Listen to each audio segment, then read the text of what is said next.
please. Alderman Catalano. Here. Alderman Jacob. Here. Alderman Messina. Here. Alderman Sorrentino. Here. Alderman Sizmarsky. Alderman E. Wesley. Here. Alderman R. Wesley. Alderman Woods. Here. Mayor Police. I declare quorum present. Please stand and join the Pledge of Allegiance. I pledge allegiance to the flag of the United States of America and to the republic for which it stands, one nation, under God, indivisible, with liberty and justice for all. Need a motion to approve the city council minutes of May 19th, 2016. Do I have a motion? So move. Second. We have a motion and a second. Any corrections, comments? All in favor? Aye. Aye. Opposed? Abstain. One abstention? Yep.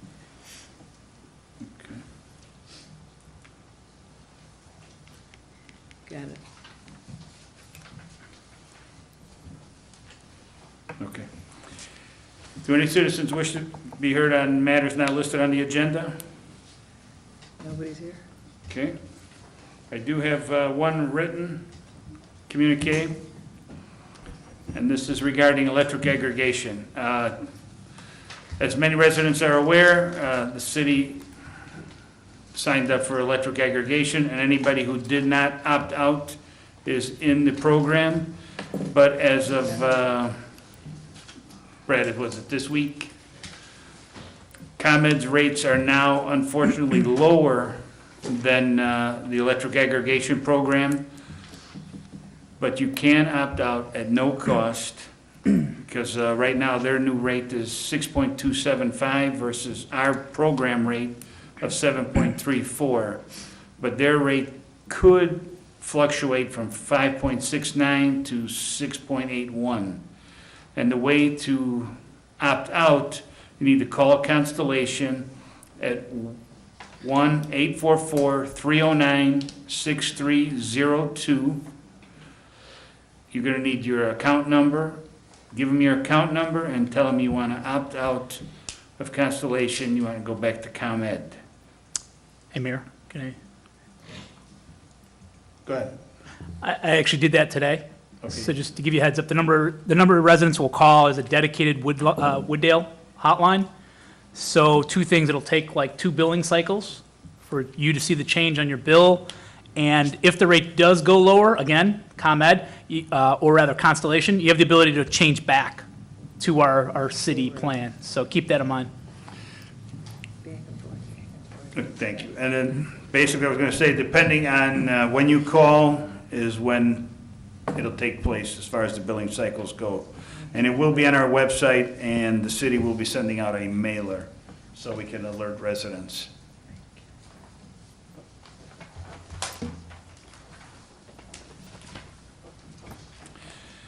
Okay, under Mayor's report, I have just one item, and that's the road closures starting this coming Monday, June 6th, through Saturday, June 25th. Wooddale Road will be closed from Irving Park to Commercial for roadway improvements on the intersection. And then, once that opens up, on July 5th, right after the holiday, to July 15th, Irving Park Road will be closed to all traffic from Wooddale Road to Front Street by the tracks. Wooddale Road's both directions? Wooddale Road will be both directions as well. What?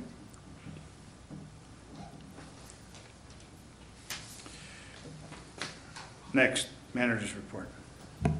Thank you, Mr. Mayor. One item today, we do have representatives from HR Green here, who was our engineering firm for our wastewater treatment plant facility construction project that just wrapped up. And they're here to give a brief overview and presentation of that project for not only the council, but for the residents at home to get a little bit better of understanding what was going on out there. So I'll turn it over to them at this point. Thank you.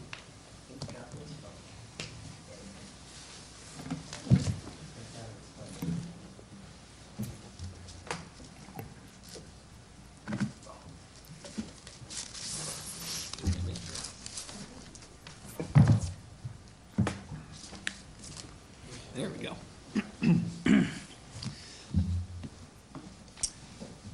Mayor, council members, thank you very much for this opportunity to discuss the North Wastewater Treatment Plant upgrade with you.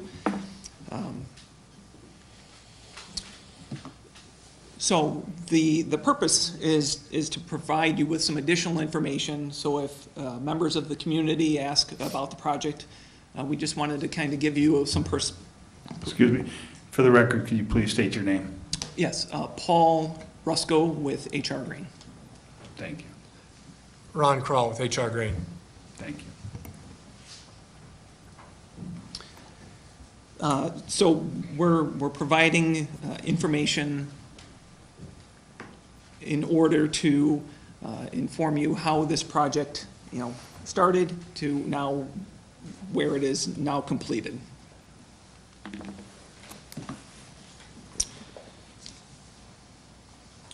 The existing treatment plant was at a state where the useful life of the equipment was reached. And therefore, we first, of course, look at need. One of the needs being some additional capacity, other needs being equipment replacement. Along with when we look at that needs analysis, we also look at future needs, regulatory changes, new regulations coming down the line, new limits being imposed by the Illinois Environmental Protection Agency.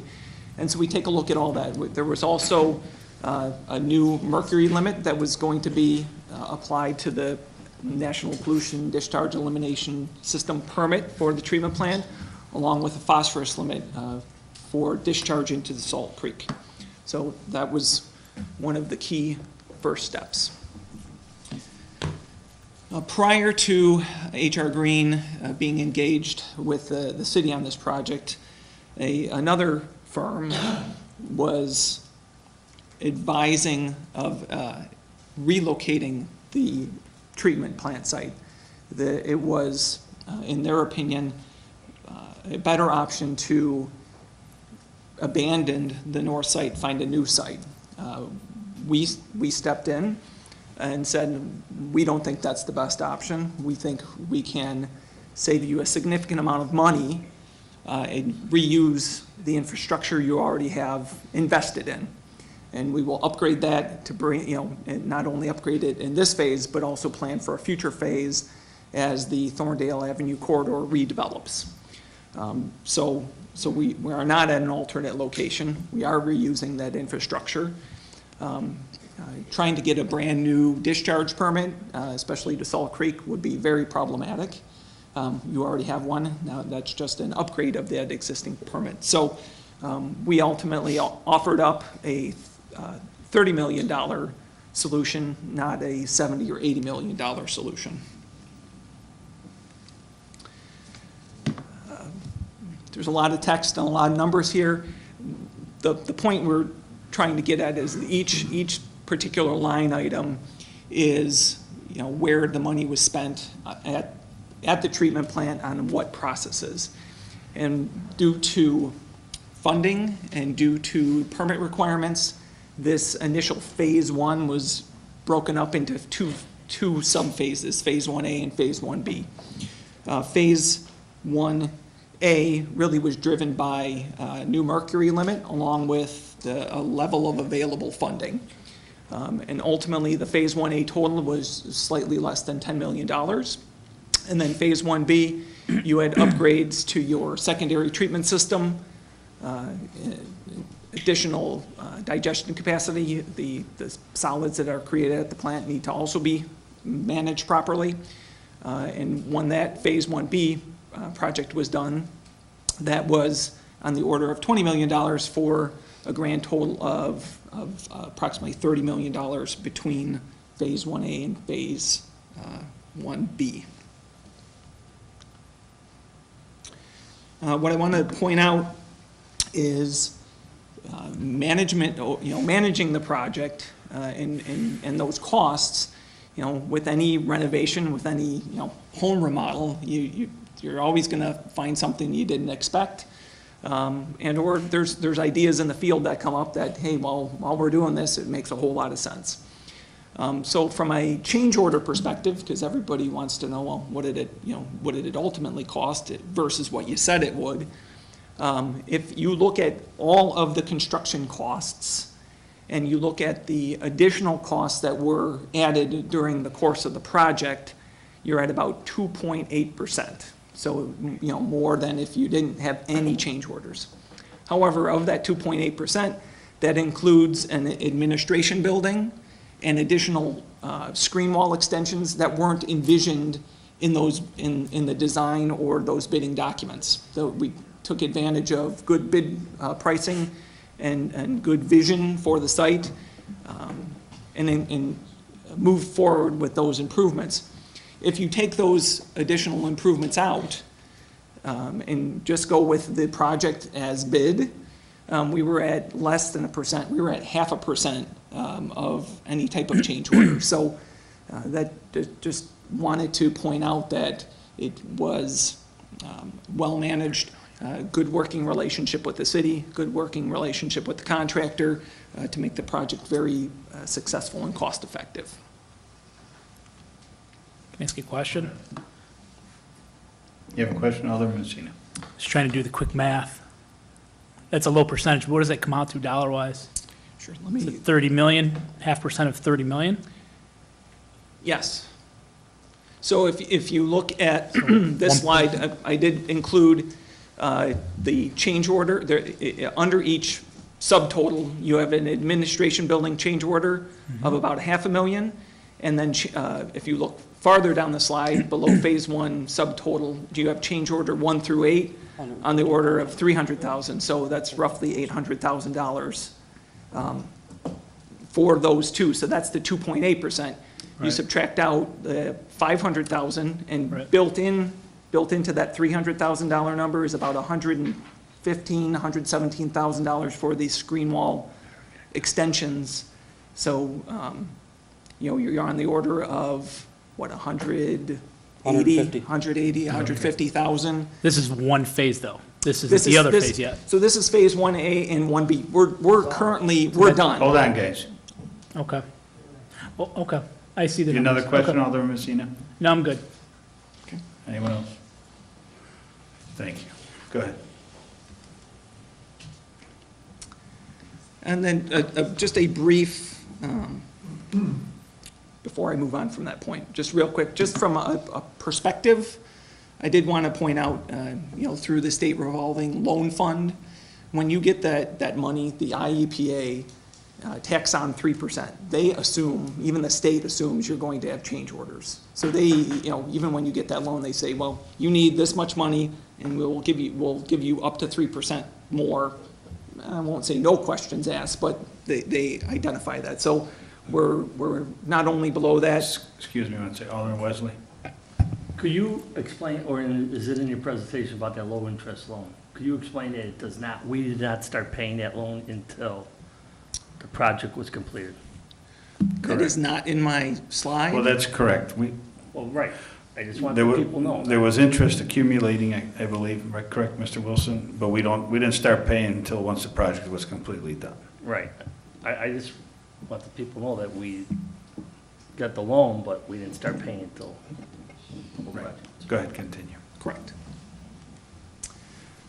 Brief timeline, because again, while some members of the council were here when this started, some are new, so I wanted to give a little bit of perspective on this doesn't just happen overnight. This actually, our feasibility study, when we started working on this project, was in April of 2009.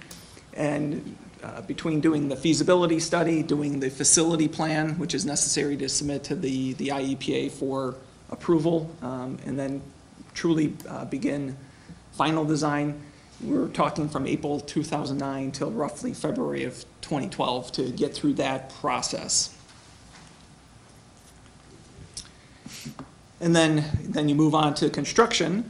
We opened the bids in March of 2012, and then you had the two phases. The phase 1A went from April 2012 to April 2013, and then simultaneously, during the latter half of the Phase 1A, we opened bids for the Phase 1B, and then that project was complete as of November 2015.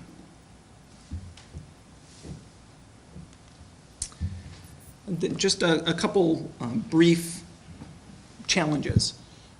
We talked about a relatively compact site, so you definitely had site constraints. And not only that, but we had to keep the plant fully operational during construction. You don't get a pass on your limits while you're doing all of this work. So between temporary piping, tankage, electrical facilities, that all had to be contemplated, built in, and have the contractor understand that what needs to happen. So some very detailed construction sequencing. You couldn't take this building out to build this tank before you did this other thing. So it wasn't just, hey, go in there and let's get going. We really had to kind of spell out what they could and couldn't do to ensure that your treatment plant staff could operate the facility in a manner that met permits during this entire plant expansion. And then a couple other things is the equipment that you have, it's not just sitting on the shelf. So between timing, taking one item offline, and then getting this equipment installed and up operational and functioning properly was other challenges that we definitely had to overcome and did. To give a visual overview, this is the north wastewater treatment plant prior to construction. So this gives you a sense of what's on the site. Up being north, the vast majority of the facilities had a decent amount of distance, from Irving Park Road. We did have Veterans Memorial Park, along with the Public Works facility on the site. Some of the initial options that were explored and discussed was to relocate the Public Works facility to garner more space for the treatment plant processes, and potentially relocate Veterans Memorial Park.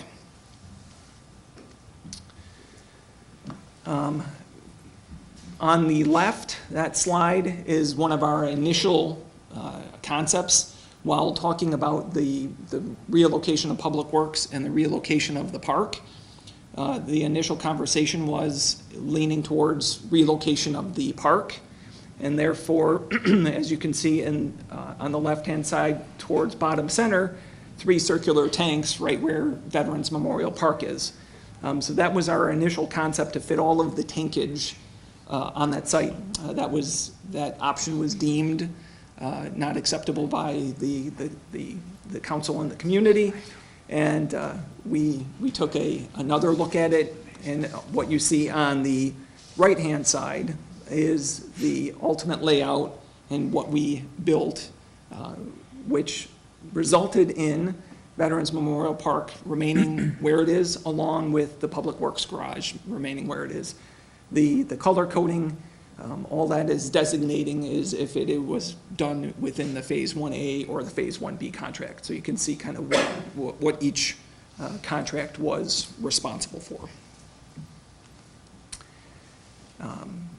Along those lines, while we were looking at expanding the plant and keeping Veterans Memorial Park in place, definitely it's hard to take a look at that two-dimensional plant drawing and have any sense of what that will look like when this project's done. So between the H.R. Green's architects and landscape architects, they did provide this rendering. So again, the community could see a close approximation of what the facility would look like, to ensure we engage the stakeholders and to ensure that the finished product would be consistent with the vision that the community had for this site. And finally, these are just various photos around the treatment plant site, moving from that rendering to what the facility looks like today.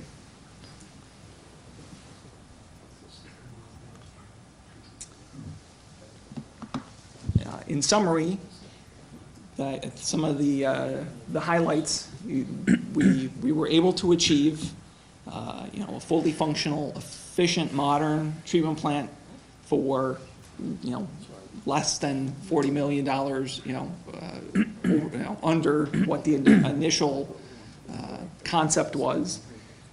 We're 4.2% below industry average in change orders. And we have and we continue to provide technical assistance to ensure that plant runs efficiently. With that, I will turn the floor over to Ron Kroll. Thanks, Thank Paul. you. Good. Thanks, Paul. Thanks for the recap of the project and how it started and where we are today, the completion of the project. I get the easy part of the presentation. I'm simply here to present a commemorative plaque of the project to the City of Wooddale and its elected officials.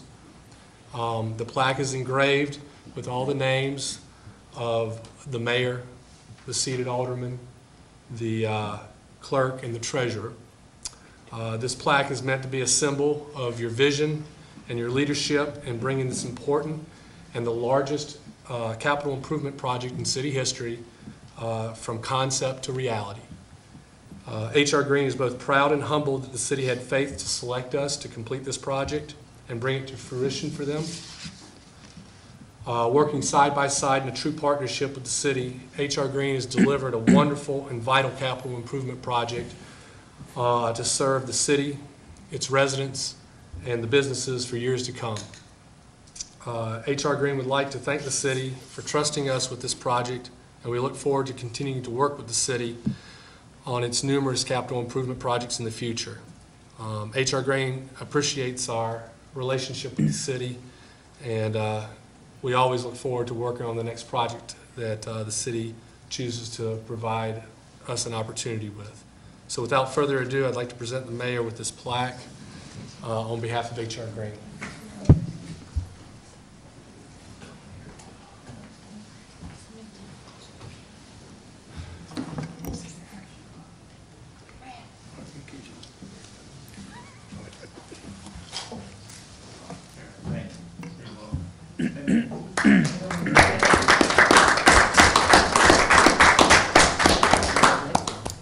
And just so everybody's aware at home, this treatment plant was built for now, but it is engineered for the future. So if we do need to expand, it's already ready to go.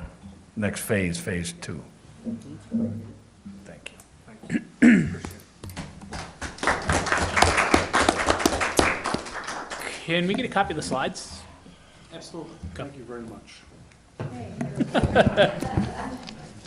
I would like H.R. Green to know when the project started, my beard was brown, and when it finished, it's mostly gray. That concludes my report. Thank y'all. Thank you, Mr. Murphy. Thank you, gentlemen. Fine job, gentlemen. Good job. Thank you.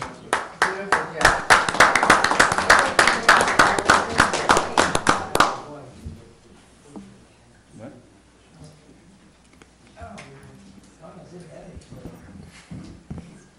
Did you go? Moving on. You're gonna get it back from Shirley. Surely it takes a minute, so I can't. Okay.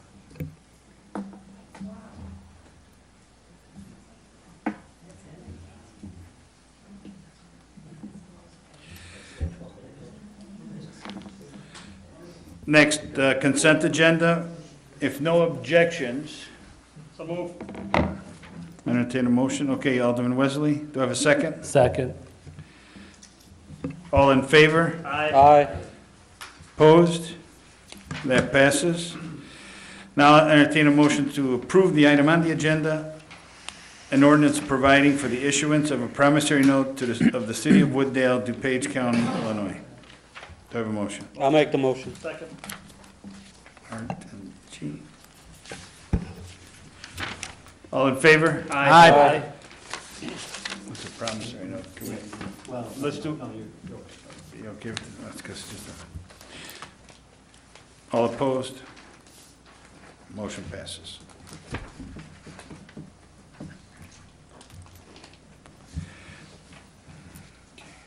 Committee chairman reports, Alderman Catalano. No report, Mayor. Thank No you. report, Mayor. Thank you, Alderman Wesley. Public Works, Alderman Woods. Sad to say, no report, Mayor. Thank you. Finance and Administration, Alderman Jacob. Couple reports. First report, I'd make a motion for a resolution authorizing the execution of an intergovernmental agreement between the City of Wooddale and the Wooddale Park District for the city's temporary use of Park District property for the city's 2016 Prairie Fest. That is my Move. motion. Second. We have a motion and a second. No. Any Peter questions? made the motion. Peter made the motion. Peter made the motion, Okay, so second. only one of you can be on. Gene second. Only one said anything. Sorry. Next? All in favor? Aye. Opposed? Oh, roll, Why? the attorney would like a roll call on the IGA. Why do you, Okay, ready? No is that problem. something new? Alderman Catalano? Yes. Irvine. Alderman Jacob? Yes. Alderman Messina? Yes. Alderman Sorrentino? Yes. Alderman E. Wesley? Yes. Alderman Woods? Yes. And that passes.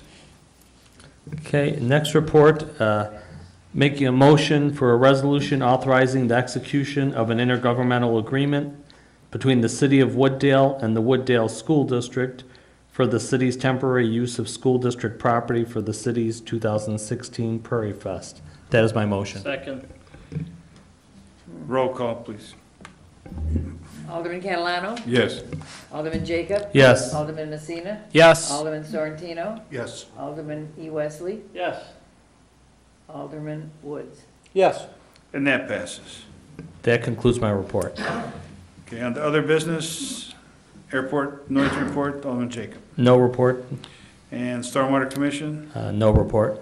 thank you. Approval list of bills, June 2nd, 2016, Alderman Jacob. Make a motion to approve the list of bills for June 2nd, 2016 for $934,193.60. That is my motion. Second. Okay, Alderman Catalano. Questions? Alderman Messina. There was a charge, I think, on the P card where I saw it for Survey Monkey. Someone that I can Who's answer. that one? Is it Mr. York? Okay. Yeah, SurveyMonkey is a survey, online survey system that we utilize. Last year, we utilized it for the Public Works Department. This year, we are focusing on the Community Development Department using it. As of right now, we may use it for Public Works and some other things. Basically, the major reasons why we're using it is that we can upload our Outlook databases to it, be able to send out the information to a group of people. And that SurveyMonkey also tracks it, who does the survey, who doesn't do the survey, sends out more reports, and then also allows us, the analytical side of it, to be able to produce a nice report like we've done, like we did last year and put in the manager's report. You have a follow-up? Go ahead, Alderman. Yeah, I know there's a free version of it, so why are we paying $300? Yeah. What is Go that for the ahead. analytics Yes, behind it? Or? Well, no, the free version is, I believe it's for 100 surveys, Okay. 100 responses. Okay. So if you have over 100 responses, you either have to dump any information that you currently have, or you can go to this next one, which I believe is, it's either 10,000 responses or something like that. So it's $300, but it's $300 for the year. It's not per survey that you do. That's good. Okay. Any other ones? Alderman Wesley, you had your hand up? I don't know if it's on the P card. I have a question on, when we went to purchase something at a hardware store, Menards in Hanover Park, why would we drive all the way to Hanover Park to purchase mailbox parts when we have a Home Depot or whatever, Menards or whatever is in Elk Grove? Someone's going to have Mr. to York. explain that one. Yes, there were mailbox supplies that needed to be purchased. We contacted Home Depot. They did not have it. We contacted Maher, Granger, Warnemont, Lenz, Miller. We finally found the parts that we needed at the Menards in Hanover Park. So it was not without an exhaustive search in this area, and so that's what we needed, so that's where we had to go to get it. But, Go Can I ahead, do a follow follow-up? up. Yes. so, did we need it right that day, or could we have ordered it from Home Depot or Menards or something? Mr. York?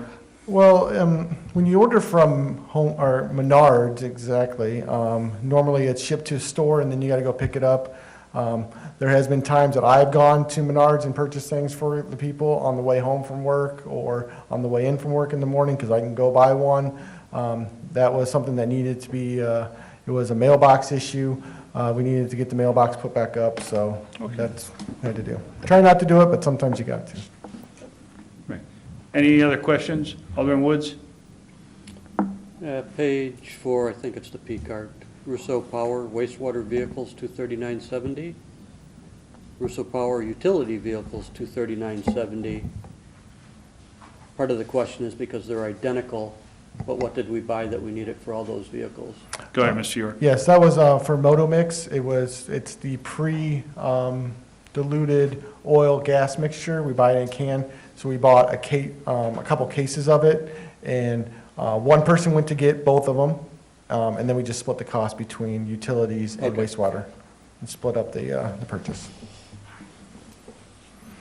Alderman Jacob, you had another one? I had a couple questions for Mr. Wilson.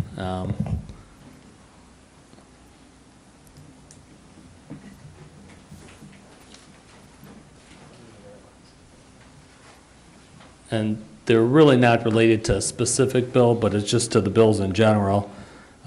You know, I noticed on this list of bills, I mean, I was a big supporter of the P card, but now I'm starting to see uniforms, supplies, sometimes we're using the P card, sometimes we're not. And I really think we need to have some kind of uniformity or some kind of policy where we're either using the P cards or we're not. I mean, it seems like I saw a lot of uniform purchases with the P card, I saw them without the P card. So I'm trying to figure out do we have a policy for this yet? with our Mr. P Wilson. card? Sure. So bigger picture, not even uniforms, just bigger picture. You know, the P cards, you know, I mean, there are still, you know, some departments that are using them more frequently than other departments. There's also vendor issues. Some of the vendors don't want to take the credit cards because they don't want to pay for it. So we're trying to overcome that hurdle, you know, because they're fine waiting, you know, a month for their money. You know, so, but the vendors that we can get over, we're converting over to the P cards. Some of them perhaps are infrequent users and, you know, they're just not on file yet. So we're doing our best to get on top of that. To the extent that it's possible, we're trying to get everybody to use the P cards as much as they can.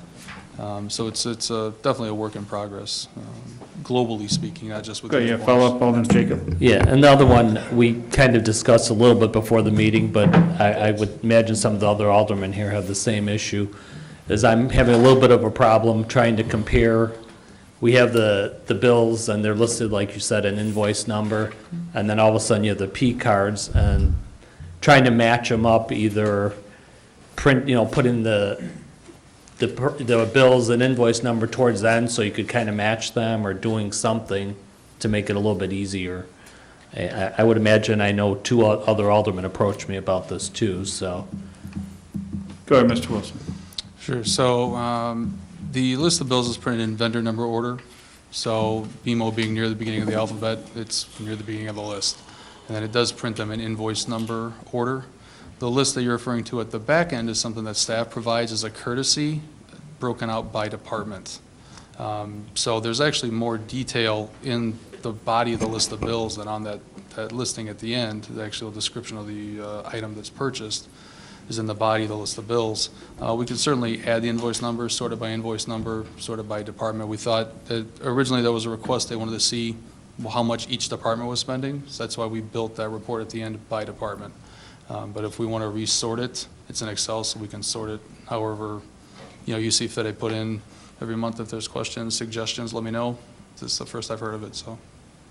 You have follow up on that? Thank you. Alderman Wesley, you had your hand up next. I thought when we brought the P card to us, I thought if the vendors didn't want to use our P card, that we weren't going to use that vendor. So now we are using it, that some vendors don't take the P cards? I thought the agreement was up here, the whole purpose of P card is the vendors use the P cards. I thought that was how we were going to keep track of it, so now we aren't? Because you just made a statement saying that some vendors won't take our P cards and, like uniforms. and that. I thought the whole purpose of that is that vendor has to take we have to buy from that vendor for that P card. I mean, now I'm hearing a different side of the story here. Go ahead, Mr. Wilson, I'm a little confused. Oh, no, he just made a statement today and about the uniforms, that there's so many different uniforms that we buy uniforms for.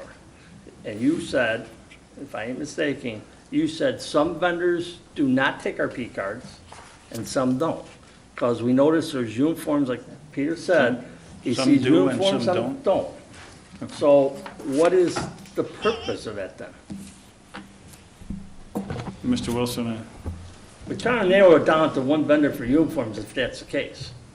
I don't know if we can do that. Police and Sure you public works are, Mr. Wilson, I don't know, you can speak, or maybe the chief, I don't know anything, but, Yeah. I go mean- ahead, Yeah, I mean. Mr. Wilson. I think,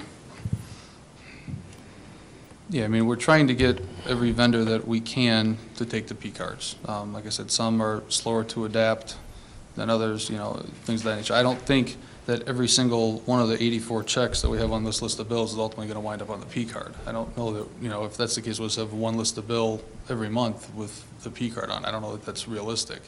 So, I mean, to the extent that we can get as many vendors on there as we can, we're trying to do that. If it comes to a point where it's becoming, too big of a hassle or they're being too obtuse, then yeah, we'll probably look someplace else. We're doing the best we can to get everybody on board right now. Just before you go somewhere else, if the other person doesn't take the P card, or the one that doesn't take the P card, and we go to somewhere else and they're more expensive, I hope we're not gonna go just because they don't take the P card, we're gonna still save money, right? Alderman Sorrentino, you were next. Thank you. Mr. Wilson, I'm not going to put you on the spot to explain in detail, but you could maybe email me something regarding the weather insurance for Prairie Fest at the cost of $6,516. I'd be interested to see the benefits and the deductible, because that comes out to like about $1,630 a day. So if you would. Mr. Murmas. You know what, I can give you a full breakdown in the manager's report. Historically, we've done that every year, and we've actually, we've used that. It was a benefit of us and to us in the past, so we'll give you a breakdown on the numbers. Alderman Sismarski.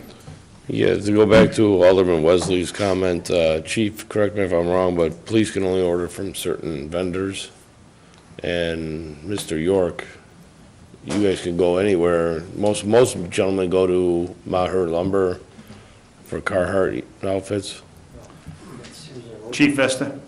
I would just say that we have a few preferred vendors that we use. Galls provides certain things. Ray O'Haron's we have to go to locally we have to actually go get fitted for certain uniforms. Correct.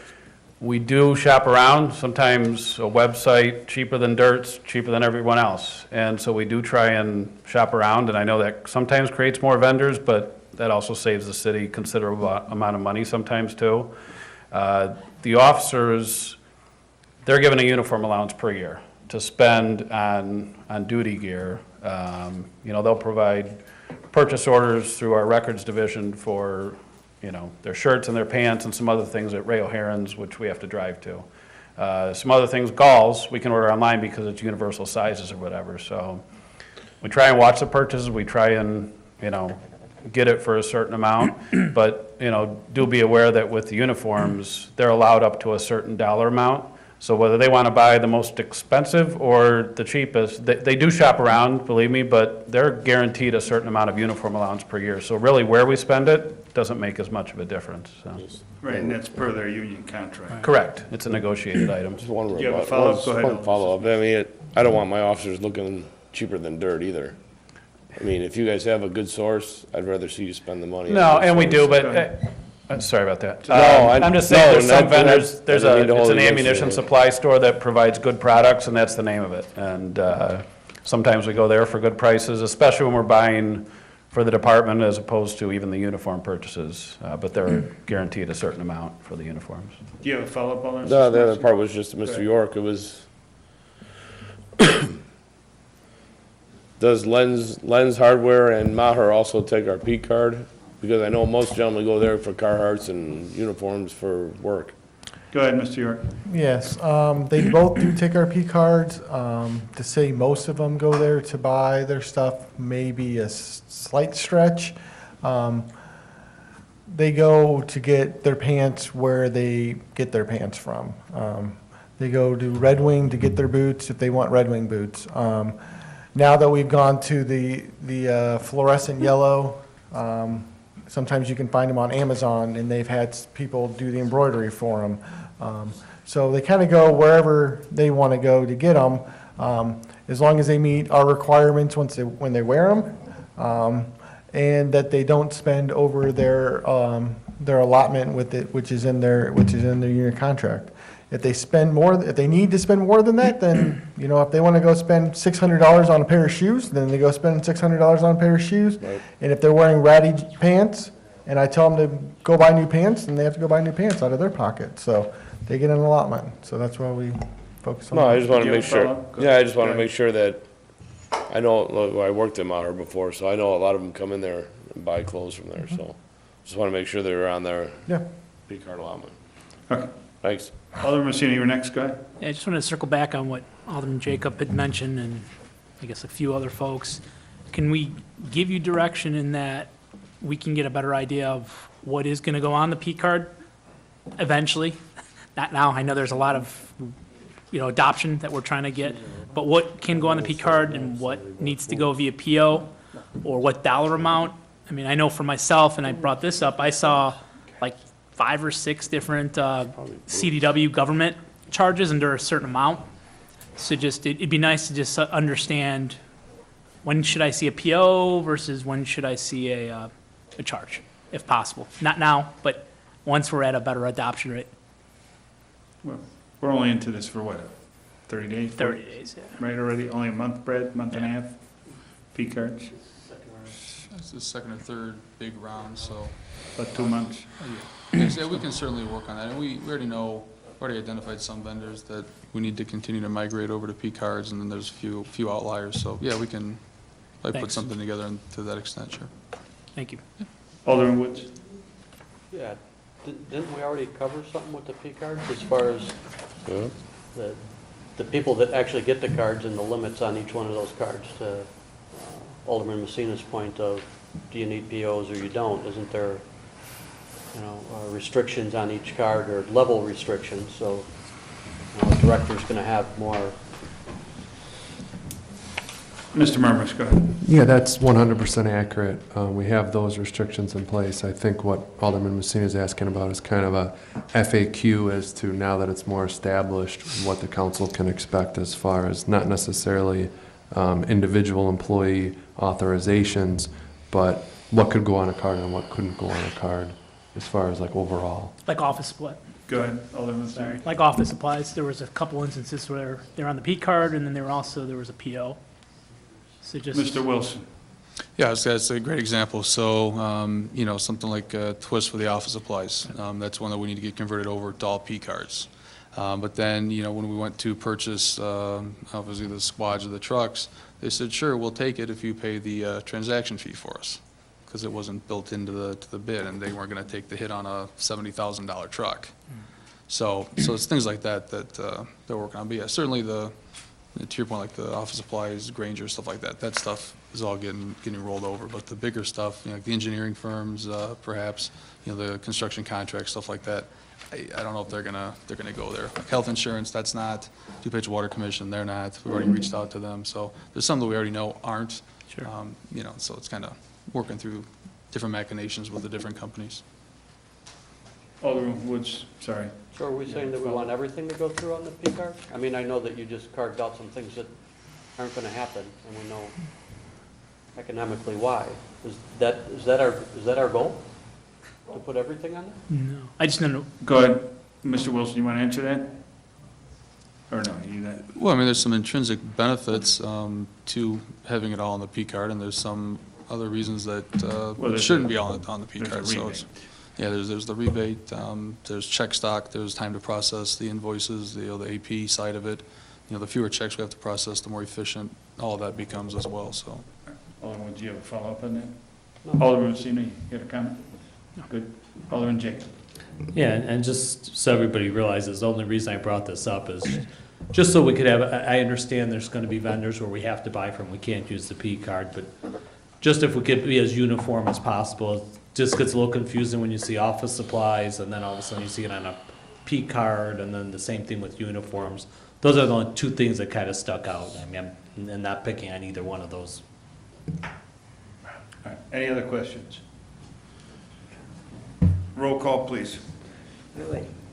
Alderman Yeah, Catalano? we had Excuse me? Alderman Jacob and Alderman Catalano made the second. Okay. Gene? Alderman Catalano? Yes. Alderman Jacob? Yes. Alderman Messina? Yes. Alderman Sorrentino? Yes. Alderman Sizmarsky? Yes. Alderman E. Wesley? No. Alderman Woods? Yes.